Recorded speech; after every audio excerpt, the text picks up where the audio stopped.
thought today I would just kind of tell you my story and let you know where I came from and what money mindset did for me and why I believe in it so strongly and know that it can help you too. Ready? I'm Dr. Beverly Wixon. I was a public school teacher for years. It was my career. And the whole time I was teaching, I always heard people say teachers don't make enough money. The people in the county office said it. My building administrators said it. My colleagues said it. I said it. My friends said it. My family said it. Even strangers. As soon as I said I was a teacher, they would immediately, the first thing they'd say is, oh, teachers just don't make enough money. I mean, the first thing, not, oh, wow, how cool. What grade do you teach? What do you teach? Nothing, no questions like that. Just immediately went into teachers don't make enough money. When you hear all the time that you don't make enough money, and worse yet, you say it yourself, then it becomes a self-fulfilling prophecy. And when I used to walk around saying things like, I'm broke, I'm just a teacher, I don't make enough money for that. Oh, it's payday, and the money's already spent. Yeah, I never have enough money. I can't afford to do that. I'm just a teacher. I'm just a teacher. And teachers don't make enough money. If only the county or the district would pay us more. If only society believed we deserved more. Then I could afford whatever it was I wanted. Or whatever people were talking about. None of those things that I was saying mattered. Because the fact of the matter is, it doesn't matter how much money you make. It matters how much money you keep. And once I stopped saying, I'm broke, I can't afford, I don't make enough money, I'm just a teacher, it was amazing how fast things changed. I mean, absolutely amazing. I heard some people talking at lunch one day about not making money, and I thought, this is crazy. I know what they make. I kind of know what their bills are.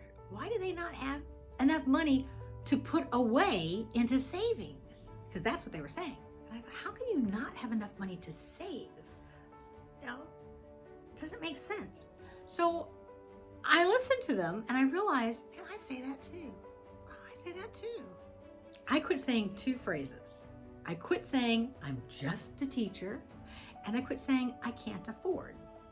And it was amazing how quickly things began to change. That night, I went home, I checked my savings, and I called my financial guy and said, we need to meet. Because I don't have as much money as I thought I would have by this point in time in my savings. So we met that week, and he was like, I'm so glad you called because we just started this new program, which guarantees you minimum 7% interest for the next 7 years. I was like, sign me up. So we stopped one of my accounts where my savings was going, and we rolled it completely into this new one, and we started adding money to it. And he goes, but it'll take you, 10 years to get to your number, because he knew what my number was. He goes, it'll take you about 10 years. And I said, look, I don't want to wait 10 years. I want 5. Can we cut that in half? And he's like, no, it'll take you 10. I promise you it'll take you 10. And I said, well, I'll give you 6. I'll give you 6. Maybe I can stretch it to 7, but I'm going, I really want 5, so I'm going to go for 6. And funny thing is, I told a couple of friends who I knew had their savings in the same company, but they didn't use the same financial guy. I told them about it the next week or two. They called their financial guys and they were told, oh, that program's gone. It was only available for 30 days to get into. I was amazed, man. Thank you, thank you, thank you. I felt so blessed, and I totally manifested that, right? So anyway, I go on, and all of a sudden, like I said, I've only quit saying 2 phrases. I only quit saying I'm just a teacher and I can't afford. And the funny thing is, I started getting asked to do little things for extra money. Things like work the ticket booth at the football game. Sure, I'm going to be here anyway, because I'm going to go to the game. I'm going to be here anyway. I may as well do something. Not only did I get paid for those 4 hours of selling tickets, I also got fed. So I was like, wow, this is extra money coming in. And it's not hard work. I wasn't like I was doing something I hated or something toxic. I was sitting in a little booth with another teacher and we were chit-chatting. And in fact, I was sitting in there with a teacher I had never met. Every time that I did it, it was a new teacher that I didn't know from another building. So it was so cool. I was getting to know more people. I was getting paid. I was selling tickets to the football game and talking to all my students and their parents and getting fed on top of it. How easy could that be? Then I was asked to do something else that, again, I was like, okay, I can do that. Take me 20 minutes. I got paid for another hour. Okay, fine. Just all kinds of little things started happening. I started noticing when I went to lunch with a friend and they picked up the check and I let them. I started noticing when the snack machine gave me 2 candy bars instead of the 1 that I was buying. I started noticing when somebody brought in donuts. I started noticing all kinds of fun little things where money was coming to me in different ways. Also, the miraculous thing was that my ex-boyfriend, he owed me about $3,000 and he hadn't paid, and I had kind of written it off thinking I'm never going to get this money back. All of a sudden one day, he knocked on my door and handed me the money he owed me. I was shocked. I gotta tell you, I really was shocked. But that's what happens when you stop saying things like, I'm just or I can't afford, or I'm always broke. When you stop saying those things, it's amazing how fast things start to come to you. And then it gets even better.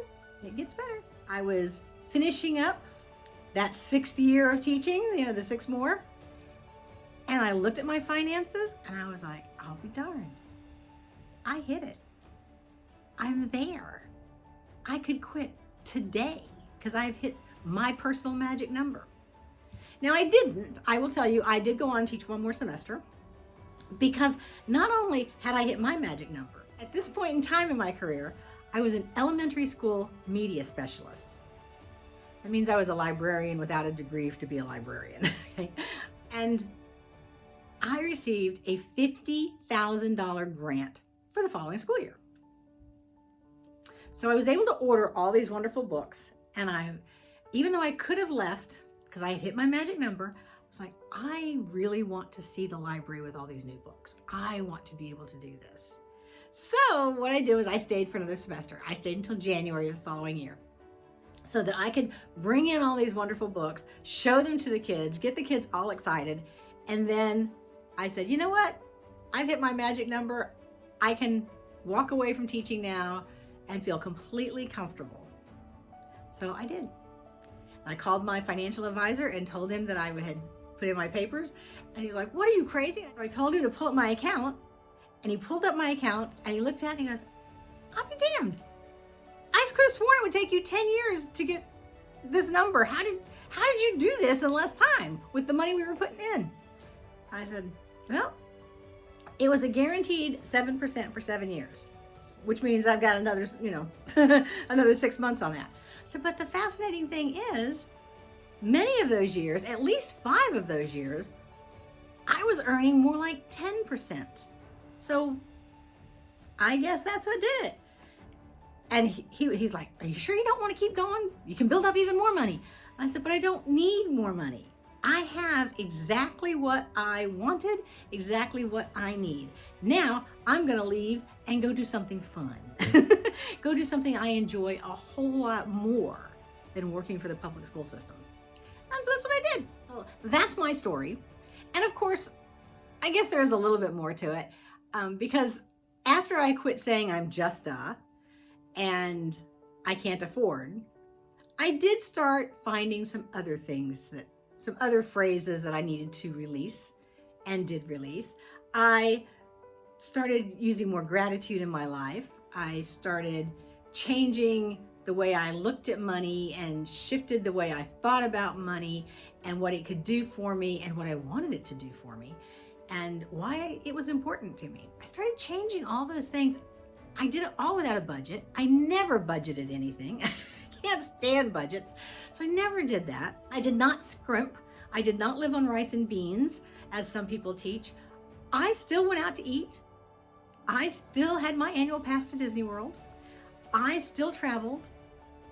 I still did everything I wanted to do. But what I didn't do was spend on things that meant nothing to me.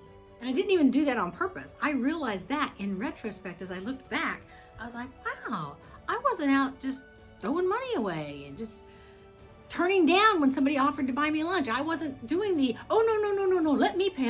I didn't do that. I let all that go, and money just started to flow to me with ease. We got pay raises at work, which was surprising because we had gone a couple of years without them. My savings was increasing exponentially. So many things just started to happen. And I started writing this stuff down of what I did, and I learned from other people about different exercises, and I came up with some of my own exercises. And I do those every day. I do something every day toward money mindset. Still, to this day I do. Because the fact of the matter is, even though you may clear your money blocks, guess what? You bump back into them. They don't go away forever. They like to come back once in a while just to kind of test you and make sure. Are you still sure you don't want me around? And that's what I'm here to teach now. I teach people how to let money flow to you easier, how you can shift your thinking about money and what it is and how it has to come to you, how you can release control about how it comes to you, and how you can uncover your money blocks, clear them away, and just live a happier life in general. So, if any of that sounds interesting to you, hit subscribe below, and even better, go into my description and come join my Facebook group where we talk about this all the time. So I hope to see you in my Facebook group, and I'll see you here next week. Bye-bye.